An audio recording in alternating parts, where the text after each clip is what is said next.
নমস্কার, আমি শুভজিৎ। আজকে একটা গুরুত্বপূর্ণ ইনফরমেশন শেয়ার করব আপনাদের সকলের সামনে। তো ভিডিওটি শেষ পর্যন্ত দেখার জন্য বিশেষ অনুরোধ রইল। তো ভিডিওটা আজকে খুব গুরুত্বপূর্ণ হতে চলেছে। আজকে যে ইনফরমেশনটি দিতে চলেছি সেটা খুব ইম্পর্ট্যান্ট।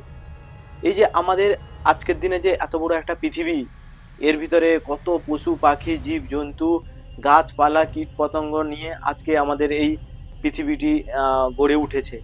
এই প্রথম এই জীবের উৎপত্তি বা এই জীবের ধারণাটা কোথা থেকে এলো বা কিভাবে উৎপত্তি হলো তার একটা সংক্ষেপে আমি একটা ডিসকাশন করব। বিজ্ঞানী ওপেরন অ্যান্ড হোল্ডেন 1924 সালে এই এক্সপেরিমেন্টটি করেছিলেন।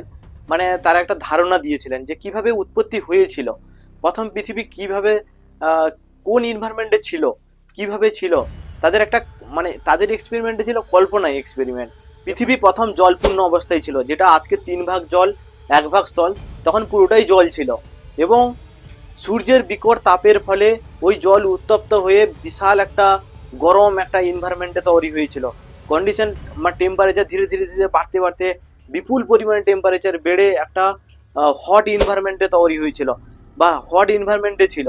এবং ধীরে ধীরে ধীরে ওই হট এনভায়রনমেন্ট তখন জীবের উৎপত্তি তখনও হয়নি, কারণ হচ্ছে হট এনভায়রনমেন্টে অক্সিজেন তখন অ্যাভেলেবেল ছিল না। তখন ছোট ছোট কেমিক্যাল ছিল, যেগুলো ছোট ছোট যে মৌলগুলা একটা সিঙ্গেল পার্টিকেলে ভাসমান অবস্থায় ছিল। এবং ধীরে দিনের পর দিন টেম্পারেচার বাড়ার সঙ্গে সঙ্গে এদের পরিমাণ বাড়তে থাকে, কার্বন ডাইঅক্সাইডের পরিমাণ বাড়তে থাকে, কার্বন মনোক্সাইডের পরিমাণ বাড়তে থাকে। সূর্যের তাপও খুব মানে প্রখর ছিল। ধীরে ধীরে ধীরে ধীরে কালের পরিবর্তনের সাথে সাথে পৃথিবীর টেম্পারেচার ধীরে ধীরে কমতে থাকে। তো যখন মানে তখন কিন্তু অক্সিজেন অ্যাভেলেবেল ছিল না, তার জন্য জীবের কোনো অস্তিত্ব ছিল না। এবং জলে অক্সিজেনের না থাকার কারণে কোনো প্রাণীরই অস্তিত্ব ছিল না। কোনো প্রাণী জীব জন্তু পশু পাখি গাছপালা কোনো কিছু ছিল না। তারপরে ধীরে ধীরে যখন টেম্পারেচার কমতে থাকে, ওই সমস্ত সিঙ্গেল সিঙ্গেল যে মলিকুলগুলো ছিল, calcium phosphorus nitrogen carbon monoxide sulphur, এই সমস্ত মৌলগুলো ধীরে ধীরে টেম্পারেচার কমার সাথে সাথে এর একটা জটিল এবং বড় একটা মৌলে কনভার্ট হতে থাকলো। কম্পোনেন্ট প্রোটিন কম্পোনেন্ট তৈরি হলো, কার্বোহাইড্রেটের কম্পোনেন্ট তৈরি হলো, স্টার, এই সমস্ত মৌলের কনভার্ট হলো। মানে আজকের দিনে যে বড় বড় কম্পোনেন্ট দেখেছি সেগুলো হচ্ছে একটা, যত পৃথিবীর টেম্পারেচার কমেছে ওই সমস্ত ছোট ছোট যে সিঙ্গেল মলিকুলগুলা জুড়তে জুড়তে জুড়তে জুড়তে একটা বড় মলিকুলে কনভার্ট হয়েছে। তো সে জায়গায় একটা বড় মলিকুল যখন তৈরি হলো, তাকে খাওয়ার জন্য বা তাকে আপটেক করার জন্য কিছু ব্যাকটেরিয়ার প্রডিউস হলো, যেটা হচ্ছে সায়ানোব্যাকটেরিয়া। ফার্স্ট যদি জীবের উৎপত্তি যদি দেখা হয় সেটা হচ্ছে সায়ানোব্যাকটেরিয়া। সিঙ্গেল ছোট ছোট মলিকুল থেকে বড় একটা মলিকুলে কনভার্ট হওয়ার এই ধারণাটা প্রথম ওপেরন হেলডেন 1924 সালে পেশ করেন।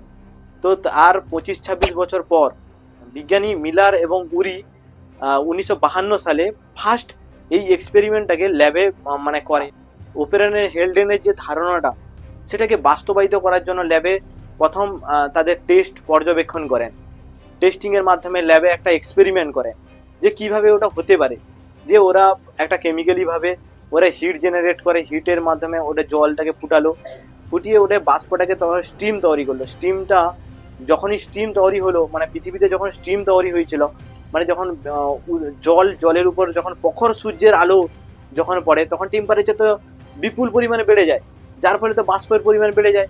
বাষ্পের সাথে সাথে কি কি মৌল তৈরি হচ্ছে, nitrogen calcium phosphorus carbon carbon dioxide carbon monoxide, এই সমস্ত সিঙ্গেল মলিকুলগুলো তৈরি হয়। কিন্তু এই মলিকুলটা দেখুন এক্সপেরিমেন্ট দেওয়া আছে। তো এটা যখন টেম্পারেচার ধীরে ধীরে কমতে থাকলো, হয় যত টেম্পারেচার কমতে থাকে তত বড় বড় মৌল বা জটিল মৌলের কনভার্ট হয়। আর সেই জটিল মৌলকে খাওয়া বা আপটেক করার জন্য কিছু ব্যাকটেরিয়া মানে আমাদের এনভায়রনমেন্টে তৈরি হয়। ব্যাকটেরিয়া এমন একটা পর্যায়ে ছিল যেটা হয়, কারণ ব্যাকটেরিয়া হচ্ছে এরোবিক কন্ডিশনে থাকতে পারে, অক্সিজেনের উপস্থিতি থাকতে পারে, আবার অনুপস্থিতিও থাকতে পারে। কিন্তু আমি এই এক্সপেরিমেন্টে একটা মানে বললাম, ঠিক আছে, মানে বলেছেন বিজ্ঞানীরা, কিন্তু এখানে বলে দিয়েছিলেন যে তখন কিন্তু অক্সিজেন কিন্তু ডেভেলপ হয়নি, অক্সিজেন কিন্তু আসেনি তখনও। মানে যত টেম্পারেচার কমেছে জটিল মৌল তৈরি মানে ধীরে ধীরে অক্সিজেনের একটা প্রডিউস হয়েছে আর কি।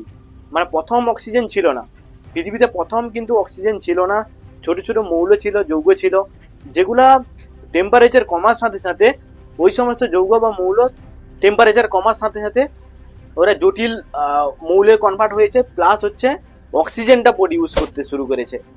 ওই সমস্ত জটিল মৌলকে খাওয়ার জন্য ব্যাকটেরিয়ার জন্ম হয়। মানে ব্যাকটেরিয়াটা এটা হচ্ছে অটোমেটিক্যালি হয়েছে একটা পরিবেশ, একটা এনভায়রনমেন্টে। এটা কিন্তু এক্সপেরিমেন্ট করা যায়নি এখনো পর্যন্ত যে কিভাবে ব্যাকটেরিয়াটা এসছে পৃথিবীতে। প্রথম কিন্তু আমাদের এই যে পৃথিবী এত জীব জন্তু পশু পাখি, আজকে গাছপালা, এত কিছুর যে সৃষ্টির মূল যদি কেউ থাকে তাহলে মানে যেটা আজ পর্যন্ত প্রুফ হয়েছে সেটা হচ্ছে ব্যাকটেরিয়া থেকে এটা আমাদের মানে এই সমস্ত জিনিসপত্রগুলো এসছে। বা পলিব্যাকটেরিয়া থেকে অ্যাকচুয়ালি অক্সিজেনটা এসছে সায়ানোব্যাকটেরিয়া থেকে। তো এই সায়ানোব্যাকটেরিয়া দিনের পর দিন ওটা তাদের সেল ডিভিশনের মাধ্যমে তার পপুলেশনটাকে বাড়ায়। মানে সায়ানোব্যাকটেরিয়া জন্ম হয়, সায়ানোব্যাকটেরিয়া জন্মের ফলে সায়ানোব্যাকটেরিয়া ওই সমস্ত জটিল মলিকুলগুলো খাওয়ার জন্য জন্ম হয়েছিল। সেখান থেকে সায়ানোব্যাকটেরিয়া ফটোসিনথেসিস করে, ওরা অক্সিজেন প্রডিউস করে। অক্সিজেন প্রডিউসের সাথে সাথে ধীরে ধীরে জলজ প্রাণীর সৃষ্টি হয়, যেরকম জুপ্লাঙ্কটন, ফাইটোপ্লাঙ্কটন, এই সমস্ত জিনিসপত্রগুলো তৈরি হয়। সেখান থেকে ছোট ছোট ছোট ছোট কনভার্ট হতে হতে বিবর্তনের মাধ্যমে আজকে আমাদের এই পৃথিবীতে জীবের উৎপত্তি হয়েছে।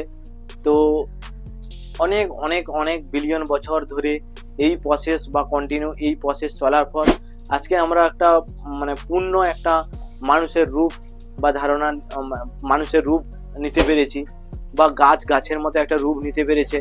তাদের একটা সিস্টেম, একটা যে প্রপার সিস্টেম সেটা হয়েছে। কিন্তু এই সায়ানোব্যাকটেরিয়া বা ব্যাকটেরিয়া বা প্রোক্যারিওটিক থেকেই কিন্তু ইউক্যারিওটিক এসছে। তার ফার্স্ট আমি কারণটা দেখালাম। তো বিজ্ঞানী উরি এবং মিলার এই এক্সপেরিমেন্টটা করেছিলেন।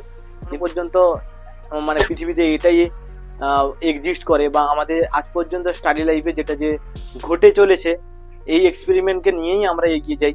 ঠিক আছে, এখন পর্যন্ত কোনো একটা ডিসকভার এখন মানে এই এক্সপেরিমেন্টটাকে আমরা সঠিক এক্সপেরিমেন্ট বলে মনে করি, কারণ এখনো পর্যন্ত কোনো আপডেট ইনফরমেশন পাওয়া যায়নি। বা এই এক্সপেরিমেন্টকে ভেঙে অন্য কোনো এক্সপেরিমেন্ট এলেও ঠিক আছে, এটাই মানে বাস্তব এক্সপেরিমেন্টে হয়ে দাঁড়িয়ে আছে। তো আমাদের মতামত অনেক থাকতে পারে। তো এখনো পর্যন্ত ডিসকভার হয়নি মানে প্রপারলি কোথা থেকে জীবের উৎপত্তি হয়েছে। তো এটা ছিল মিলার এবং উরির যে এক্সপেরিমেন্টটা, কিন্তু এটাই বাস্তব। সায়েন্স এখনো পর্যন্ত এটাকে মেনে চলে।